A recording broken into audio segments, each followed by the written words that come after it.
Uno, ya está grabando. Hola, este es el episodio número 5 de nuestro podcast Más que Médicos. Este episodio es muy especial porque tenemos unos invitadazos. Está el doctor Víctor con nosotros y la doctora Kenia. El doctor Víctor López, pues él es directivo de una editorial y además es psiquiatra, y la doctora Kenia pues es todavía recién egresada de la facultad, próxima a iniciar su especialidad también en psiquiatría, y como personas interesadas en el tema, pues nuestro tema de hoy es la salud mental en médicos. Y decidimos hacer este tema porque recientemente pasó el examen nacional para la especialidad y por lo tanto se pudo ver afectada esta salud mental en todos los médicos. Entonces, para ello voy a abrir con la definición según la OMS para que todos estemos en contexto. La OMS dice que la salud, para empezar, salud no es simplemente la ausencia de enfermedad mental, sino más bien un estado de bienestar en el que el individuo se da cuenta de sus propias capacidades, puede hacer frente a las tensiones normales de la vida, puede trabajar productiva y fructíferamente y es capaz de hacer una contribución a su comunidad. Sin embargo, esta definición puede prestarse a algunos malentendidos porque no hace como alusión o no identifica sentimientos positivos o negativos dentro de la salud mental. Por lo tanto, está muy ambigua y la Asociación Psiquiátrica Europea propuso una definición más inclusiva que va a reflejar la salud mental. Entonces la define como un estado dinámico de equilibrio interno que permite a las personas usar sus habilidades en armonía con los valores universales de la sociedad. Por lo tanto, esto es un poco más ambigua, más precisa y un poco más inclusiva. No sé qué opinen ustedes. Bueno, pues creo que en general las dos definiciones tienen algo de sentido, ¿no? O sea, al final, a cualquier situación a la que aspira el ser humano es a tener un estado de bienestar, lo cual es algo dinámico. No es algo que ya porque hoy me siento contento, mañana lo voy a seguir manteniendo. Es porque va cambiando en función de las circunstancias, los cambios de la vida, la presencia de enfermedad o de tragedias, ¿no? Claro. Entonces, pues creo que más bien la salud mental es un ejercicio continuo de estar haciendo una adaptación eficiente a los cambios del entorno y de las circunstancias de la vida. Entonces creo que eso sería importante como tenerlo presente. Y creo también que cuando habla uno de salud mental, tiene uno que pensar en que las emociones, yo no las llamaría positivas o negativas en el sentido que hay algunas emociones buenas o malas. Creo que más bien son los estados de conducta que pueden ser, que te hacen ser funcionales o que te permiten adaptarte correcto a ese entorno y a ese contexto, independientemente que pueda experimentar una situación de duelo y a lo mejor eso me lleva a una emoción de tristeza, pero eventualmente me permite reconocer el valor de las cosas y con eso tengo una resolución del dolor. Entonces creo lo que llamaríamos negativo cuando hablamos de psiquiatría, hablamos de que es un estado alterado donde se permanece fija un tipo de conducta y que hace ser una persona disfuncional, es decir, que trastoca la vida de la persona. Claro, excelente. Yo diría, para romper un poco ya el hielo, porque están así como que acartonados. Y ahora es más tema que antes, o sea, antes no pelábamos a la salud mental y todos eran aguanta vara y ahora sí lo pelamos. Antes era menos relevante y ahora por el contexto de la vida es más relevante, o es igual. A ver, doctora Kenia. Pues yo creo que siempre ha sido relevante, nada más que no ha sido tan transparente como en los últimos años. No tiene mucho que ya se puede hablar, por ejemplo, en redes sociales de la salud mental, que gente que nosotros veíamos como, pues quizás algún ídolo, y que se abren a hablar sobre su salud mental, ¿no? Eso es lo importante de ahorita. Pero siempre ha existido este tema y este dilema. Yo complementaría que la psiquiatría creo que siempre ha estado acompañado del demonio. ¿Por qué? ¿A qué voy con esto? Pues precisamente, y usé a propósito esa palabra, porque de entrada uno quisiera mantener alejado a todo lo que tiene que ver con situaciones de salud mental, porque, y eso es lo que nosotros, bueno, no científicamente, pero más técnicamente le llamamos estigma. Es decir, todo lo que tiene que ver con la salud mental, las personas lo tratan de rechazar y más bien tenerlo alejado, como que se vuelve una marca, que es una marca negativa, que incluso la sociedad te la impone. Entonces, por eso es que la salud mental frecuentemente ha sido relegada. No por nada existían en el pasado lo que eran los manicomios, y que son finalmente la casa o el lugar, el área de salud enfocada solo a tratar la locura, que es manía, ¿no? Entonces, ¿cuál es la característica de cualquier manicomio que se precie de serlo? Pues tener encerradas a las personas y que no salgan, ¿no? Mantenerlas aisladas. Entonces, que eso ha cambiado, que ese es un concepto que en el siglo XX empezó y que ahora en el siglo XXI se trata de impulsar para que las personas recuperen y vuelvan a convivir con su sociedad, pero que eso hasta mediados del siglo XX, pues eso no existía, y al contrario, lo que pasaba es que las personas vivían recluidas. Claro, inclusive esto da un preámbulo para los conceptos que luego maneja la gente. Por ejemplo, que el manicomio es el lugar donde están todos los loquitos. Entonces, la gente o la sociedad en general tiene estos conceptos erróneos o un poco ofensivos que actualmente ya no se pueden decir tan abiertamente por este deslindamiento que se va omitiendo este tipo de palabras ofensivas. No, yo todavía en consulta tengo que decirle a las personas, vaya al psiquiatra. Sí. No le estoy diciendo que está loco, es que detecto un problema que va a requerir tal vez medicación y terapia.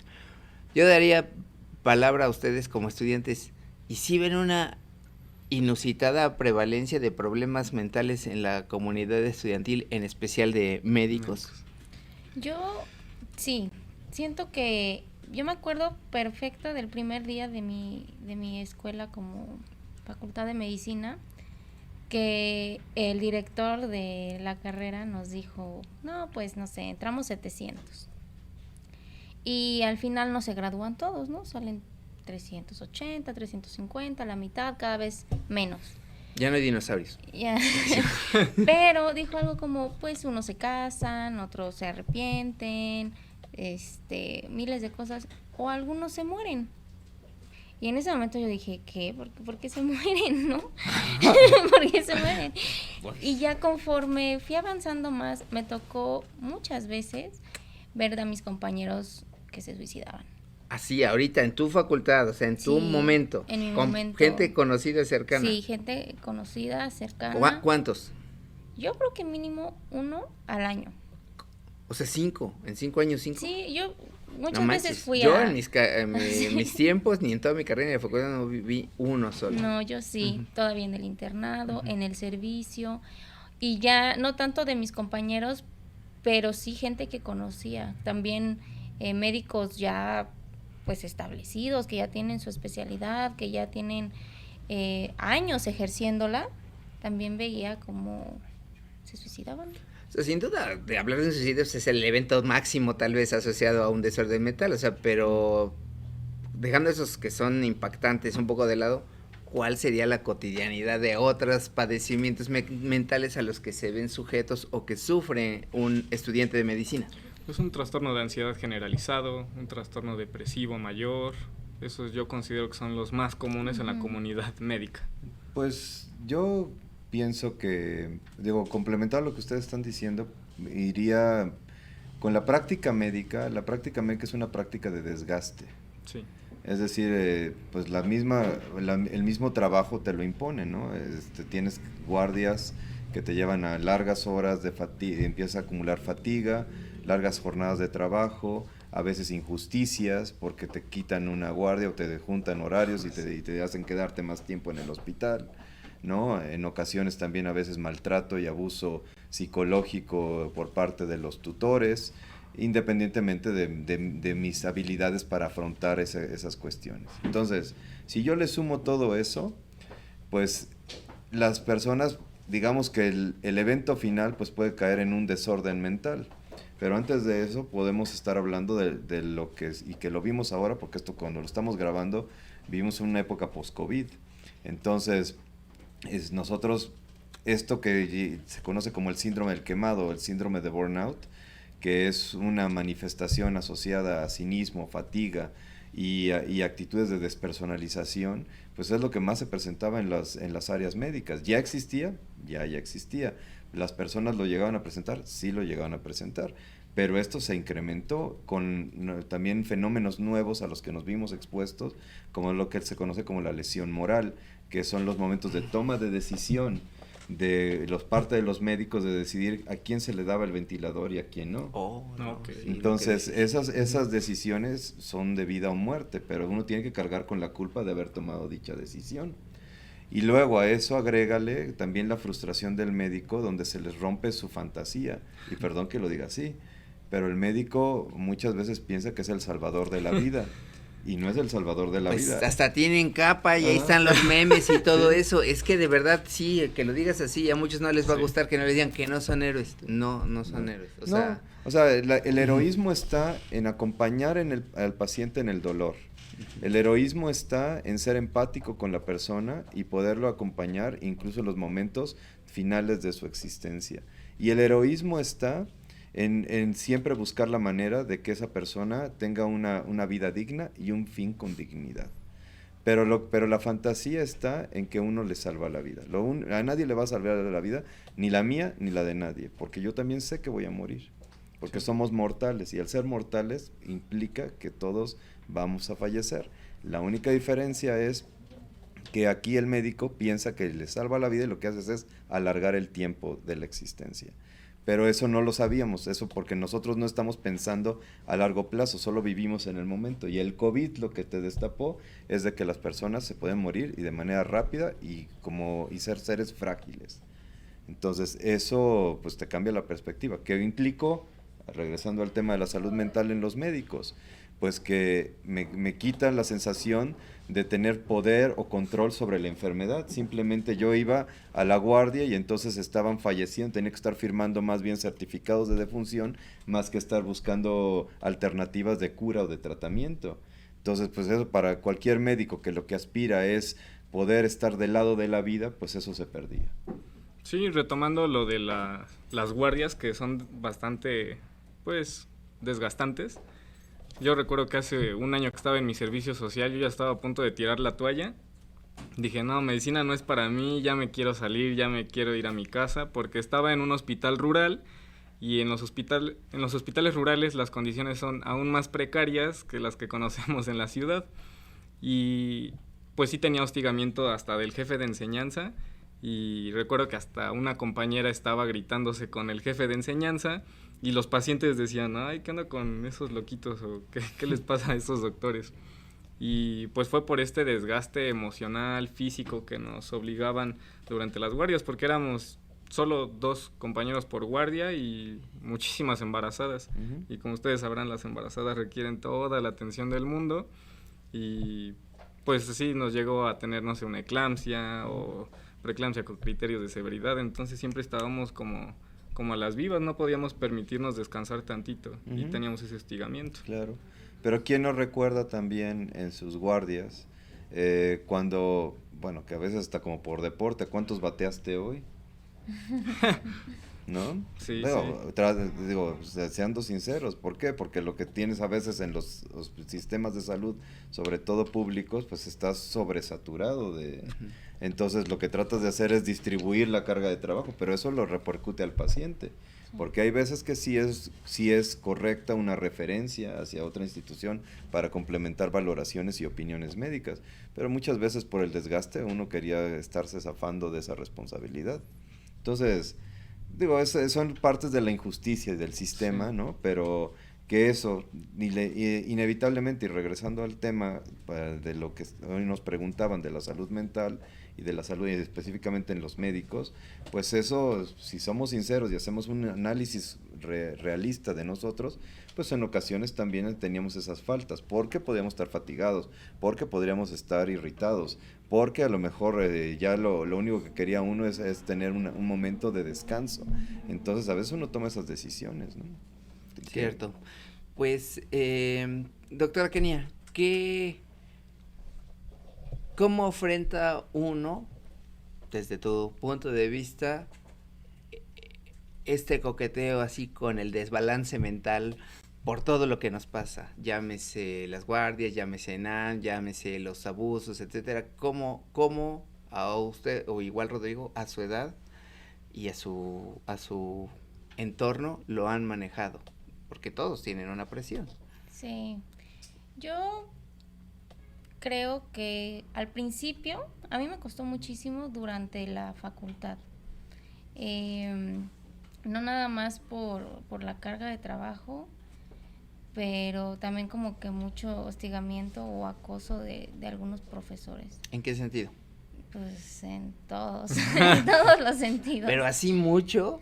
Sí, más en mis primeros cuatrimestres, y yo no llegué preparada para eso. O sea, yo ni siquiera me imaginé que me iba a pasar.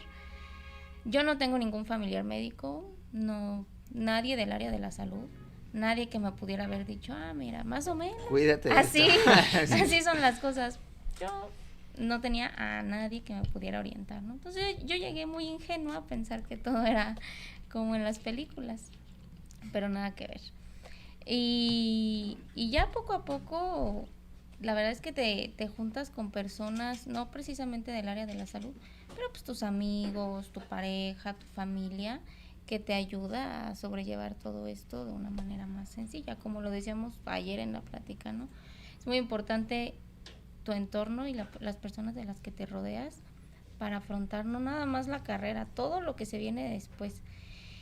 En el internado lo único que tuve complicado creo que fue la convivencia con mis compañeros.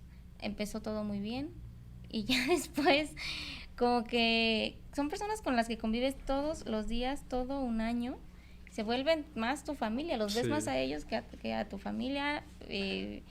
Estás todos los días ahí, los festivos, pasas ahí las fiestas con ellos. O sea, pero eso aún así no lleva una mejor relación, sino a que se complique más. Al final, en mi caso sí se complicó.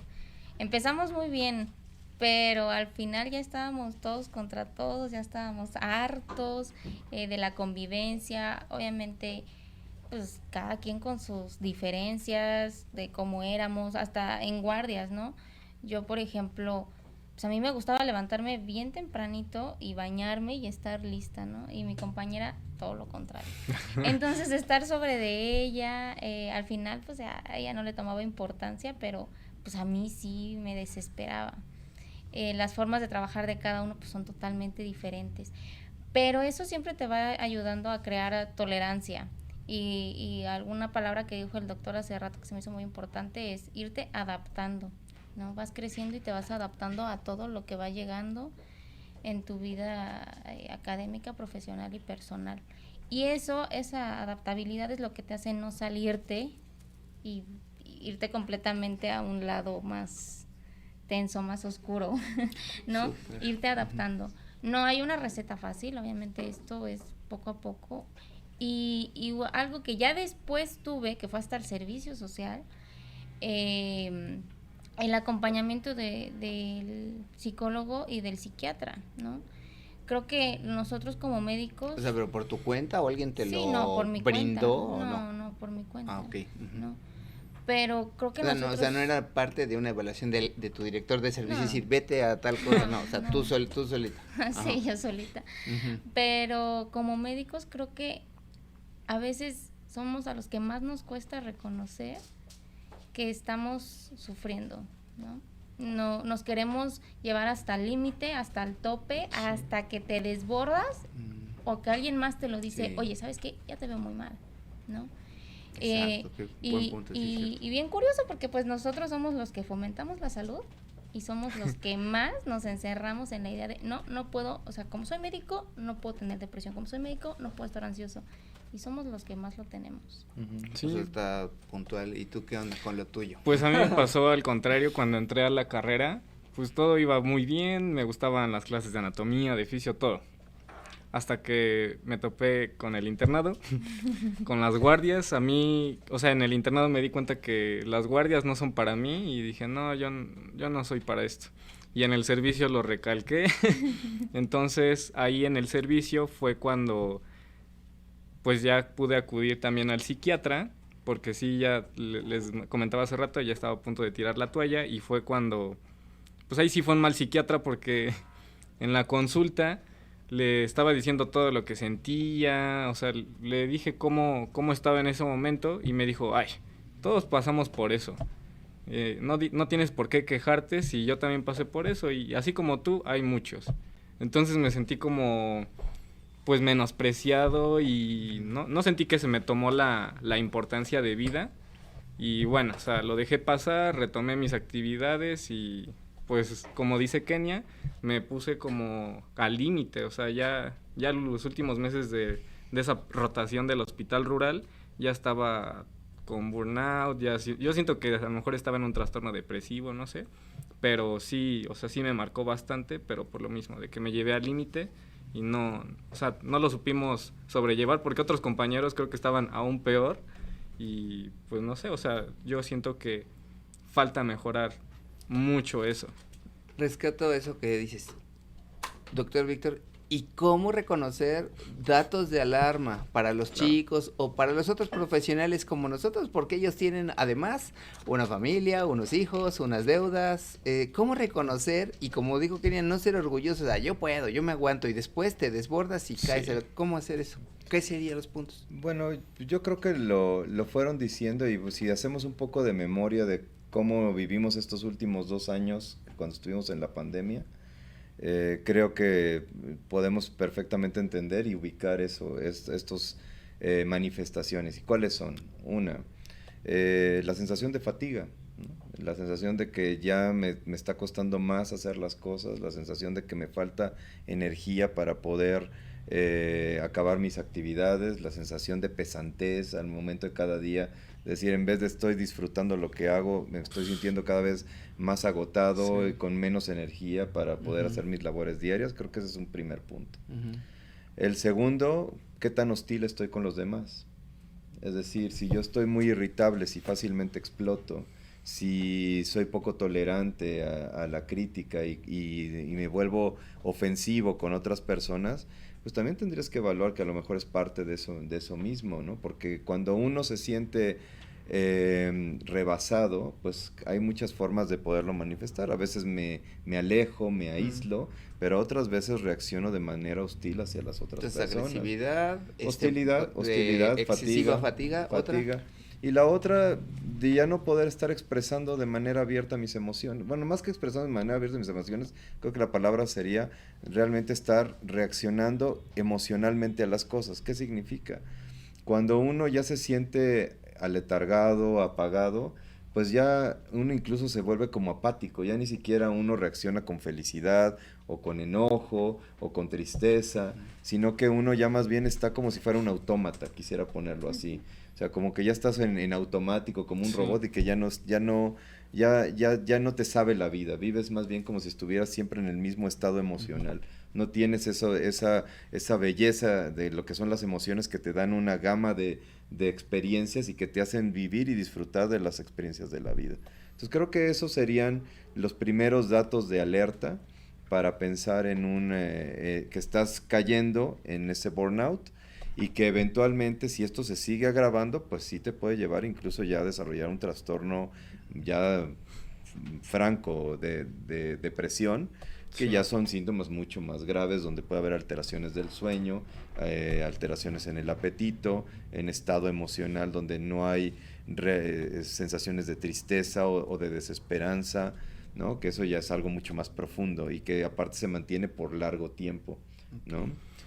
Sí, pues, y bueno, yo quiero compartir con todos los estudiantes de medicina y también con ustedes, en esos momentos de las guardias, yo creo que la mayoría de los pasantes e internos que estábamos en el hospital, nos escondíamos o nos refugiábamos en el alcohol.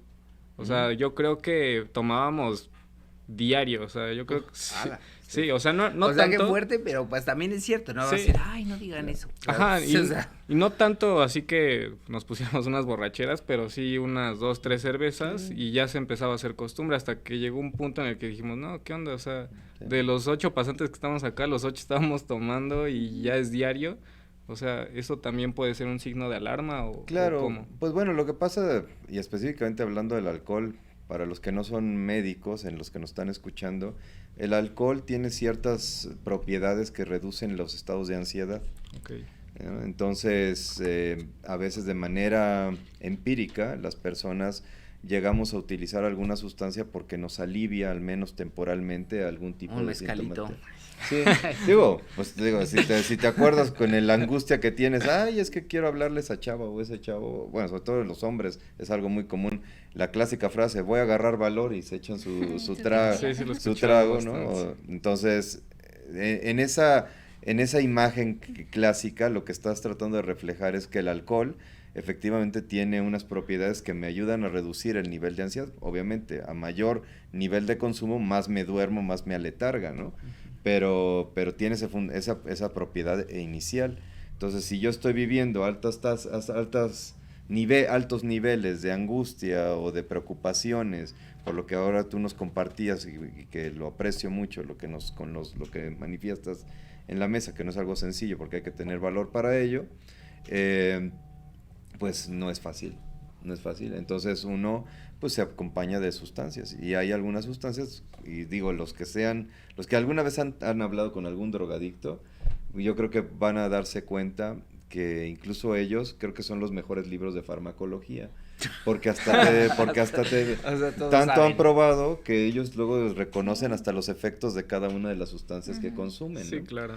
Entonces es algo que lo que quiero transmitir con ello es que a veces utilizan cierta sustancia para obtener un estado emocional que ellos de manera natural no lo pueden conseguir.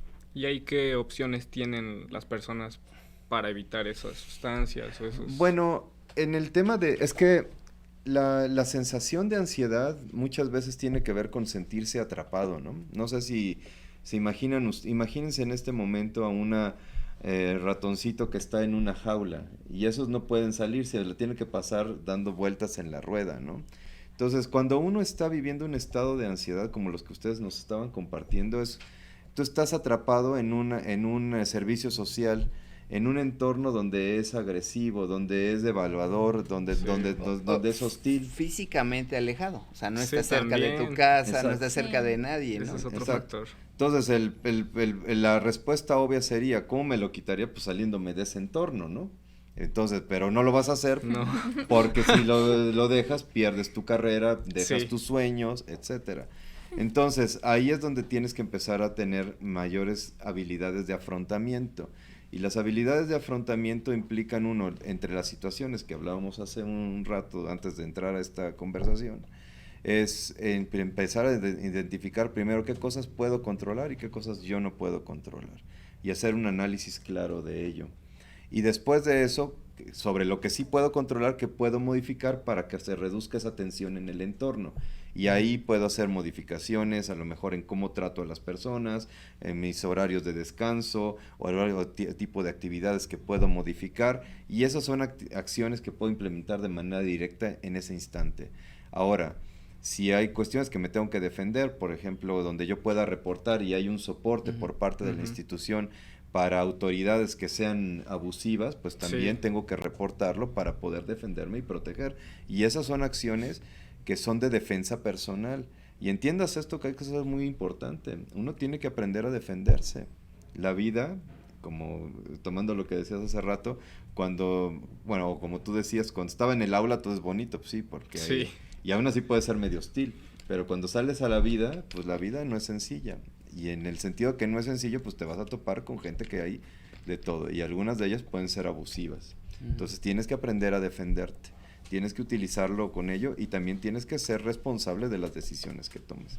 Si eso lo tenemos claro, creo que serían como los pasos que estaría uno encaminándose. Ahora, y ya nada más con esto cierro, de mi parte sería, en actividades también hay algunas acciones que yo puedo hacer para reducir los estados de estrés. Ejercicio, ¿no? Sin pensar en el consumo de sustancias o medicamentos ni nada. O sea, ahorita algo que puedo implementar, ejercicio, y darme espacios de lo que es una meditación, sobre todo de mindfulness tipo contemplativo, ¿no?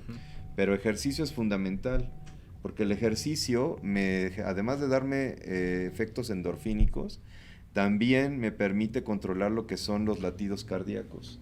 Y eso es algo esencial, porque una reacción de agresividad son reacciones adrenérgicas. Sí, claro. Entonces, al momento en que yo estoy entrenando mi corazón y poder estar controlando, sobre todo, por ejemplo, en prácticas de que estoy haciendo una bici fija o a lo mejor en alguna caminadora, o incluso si puedo salir a correr, pero tener momentos de práctica, de no mantener una velocidad estable, sino de pronto con carreras rápidas de sprints, eso hago fuerzo a mi corazón a tener esas sensaciones bruscas que a veces producen un mismo estado de ansiedad, pero lo estoy educando a controlarlo con la respiración. Okay. El mensaje es, si yo aprendo a controlar la respiración, aprendo a controlar la agresividad y aprendo a controlar el miedo. Eso no es algo inventado, se ha demostrado desde el punto de vista con estudios, pero incluso también desde la práctica de gente que se dedicaba a la guerra en las artes marciales. ¿Y qué es lo primero que te dicen? Controla la respiración. ¿Para qué? Para que te enfoques.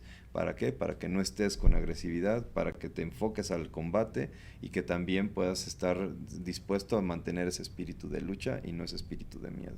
Entonces, resumiendo, respiración, mindfulness y ejercicio.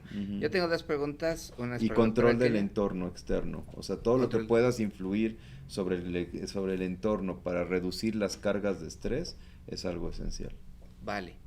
Yo veo que es muy inventado decir que las drogas o las drogas lícitas es la puerta de entrada a todo y es lo que te va a llevar a cosas. Yo, en mi opinión, veo en las redes y todo que el tema con mucho, en general, pero bueno, lo veo yo en medicina, es como que el dominio de sus relaciones personales y qué tanto tienen esta cuestión de dependencias y que empieza todo por las parejas tóxicas o que unos se dejan o que unos no se dejan y todo, y esa es mi pregunta para ti, ¿tú qué opinas de eso? Y ¿cómo se llama? Y para Rodrigo, si piensas que realmente cuando ya uno sabe que tiene algo, ¿qué es lo más fácil que agarra a un joven? ¿Voy a psicoterapia o voy a fármacos? ¿Qué es lo que toman primero? A ver, Kenia. Bueno, en cuanto a las relaciones, yo no soy para nada fan de las relaciones tóxicas. No tengo. O sea, pero al menos en la generalidad, tú que ves en todos los demás y todo, y el que está deprimido y ya está estudiando, ves que lleva 5 tóxicas o 5 tóxicos, o sea, y no saben qué onda con eso, y finalmente estás en la universidad cuando también te estás terminando de madurar como persona, ¿no? Ay, sí.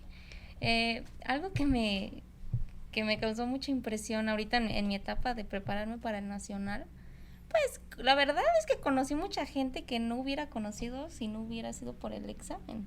O sea, conozco a gente de los que venían aquí a Puebla a hacer el examen y que me escribían y bueno, todo eso. Pero hubo una niña que en especial, o sea, tenía como que su relación de 5 años y una semana antes del nacional la cortaron. Una semana antes. No, pues le dio el bajón horroroso. O sea, ¿y supiste si sí influyó en su desempeño? Sí, bastante. ¿Y el chavo también era de medicina? No. No, pero estuvo con ella, pues, la carrera. O sea, sí sabía que era el sabía la importancia de lo que representa el examen. Igual, otro conocido que yo creo que unos 2 meses antes del nacional también terminó su relación de muchos años. Pero sí es muy importante saber que todos nos estresamos, ¿no? Como decía el doctor, nunca somos unas personas lineales, no siempre vas a estar en la misma emoción. Pero ya que te estresas, la cosa es, ¿qué haces con ese estrés? ¿No? ¿En qué lo canalizas?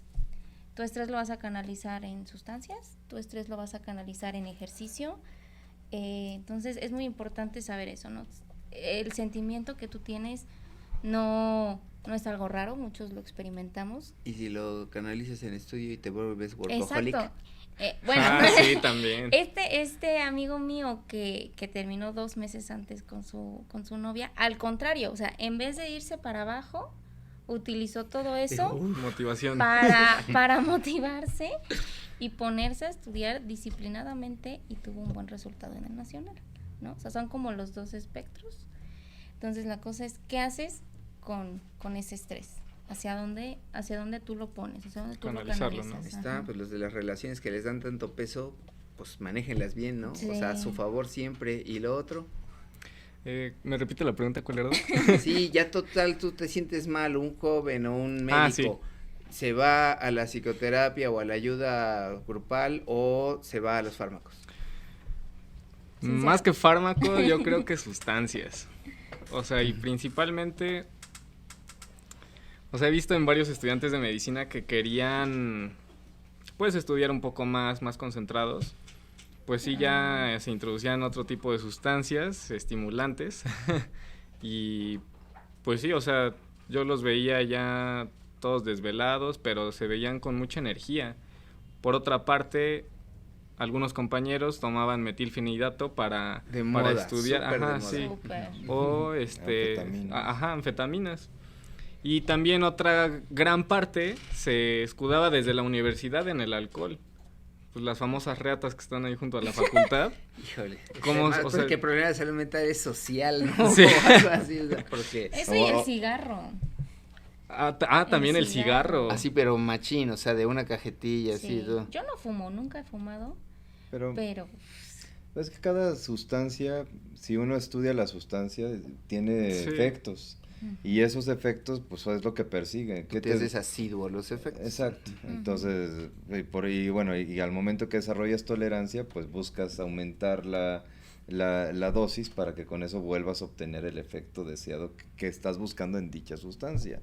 Entonces, si yo tengo tendencia hacia tener experiencias o emociones del corte de ansiedad o de miedo, pues Sí. el alcohol es una de los recursos que uno utiliza para ello, o las benzodiazepinas mal utilizadas, ¿no? Claro. O pues, quieres tener desempeño alto para poder tener energía y dar rendimiento, pues es que usas el estimulante. O si quieres tener un mayor nivel de enfoque por el efecto colinérgico que tiene, pues utilizas el cigarro para tener un poco mayor nivel de atención. Entonces, cada sustancia, pues las sustancias tienen el tema de la negatividad o de la parte positiva, se lo da el humano en función del juicio que haga. Pero la sustancia es como una herramienta, es algo inerte, es decir, depende cómo la utilices, funciona. Pues una benzodiazepina bien utilizada le va a dar un beneficio clínico a una persona que lo requiere. Una benzodiazepina, mismo producto, mal utilizado, lo puedes utilizar para perpetrar delitos, como puede ser el abuso o violación en mujeres, o como puede ser también el abuso de la misma sustancia ya de manera incorrecta, ¿no? Por parte de la persona. Entonces creo que más bien es cómo es mi conducta y cómo yo busco las alternativas que haga y que eventualmente eso me lleve a tener conductas de abuso o conductas de uso correcto de las cosas, ¿no? El tiempo que ya se nos va a acabar. Entonces tenemos 6 minutos y yo quiero invitarles uno por uno. Tienen 2 minutos para desde su perspectiva dar su recomendación de la salud mental hacia las personas que nos ven, hacia los otros médicos. Así que primero las damas, 2 minutos, tus recomendaciones de salud mental para los médicos. Para los médicos es, no seas orgulloso, reconócete, no necesitas ponerte un escudo de decir soy médico, no me va a pasar, o soy médico y no puedo pedir ayuda. Al contrario, fomenta tu deber como médico y empieza contigo mismo a reconocerte y a pedir ayuda. Y créanme que ahorita afortunadamente allá hay un boom sobre la salud mental, entonces espero que eso nos beneficie a todos para tener, claro, siempre mejores médicos, de eso se trata, ¿no? De que cada generación Obvio. haya mejores médicos, más preparados, pero sobre todo más felices y más estables. Fantástico, muchas gracias. Que disfruten lo que hacen y esa sería mi recomendación. Doctor Víctor, 2 minutos. 2 minutos. Qué caray. ¿Ya ven cómo me limita? No, bueno, está bien. Nos traen cortitos. Sí, nos traen cortos, pero bueno, vamos a darles gusto. Que sea rápido y efectivo. Ya me terminé. Bien, pues me estaba haciendo ahorita pensar con lo que decía la doctora, que me hizo acordarme mucho de la frase que me dijo un amigo muy querido que es japonés. Y él le decía a su padre: en el momento en que te vuelves adulto es cuando eres capaz de cuidarte a ti mismo y de proveerte a ti mismo. Y yo creo que a veces la salud mental lo que nos lleva es a veces depender de algo o de alguien. Entonces creo que cuando, hablando de una patología o alguna alteración, entonces yo lo que invitaría a las personas es a que aprendan a protegerse para que aprendan a cuidar a otro. Y eso creo que es algo esencial, como lo que hoy nos compartías.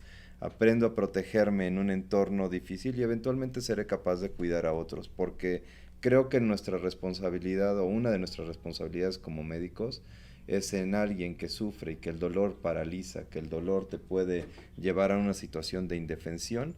Tienes que volver a ayudarle a que esa persona recupere esa estabilidad y sobre todo que recupere esa sensación de valor y de dignidad por la vida.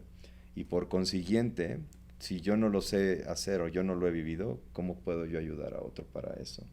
Entonces creo que como médicos tendríamos que reflexionar sobre ello y que es parte de nuestro trabajo. Es decir, no solamente es una consulta para yo darte un medicamento, sino también es un momento de cooperación mutua, de una relación médico-paciente para que esa persona recupere esa vida que siente perdida por la enfermedad. Vale. Y doctor Rodrigo Moreno Morán.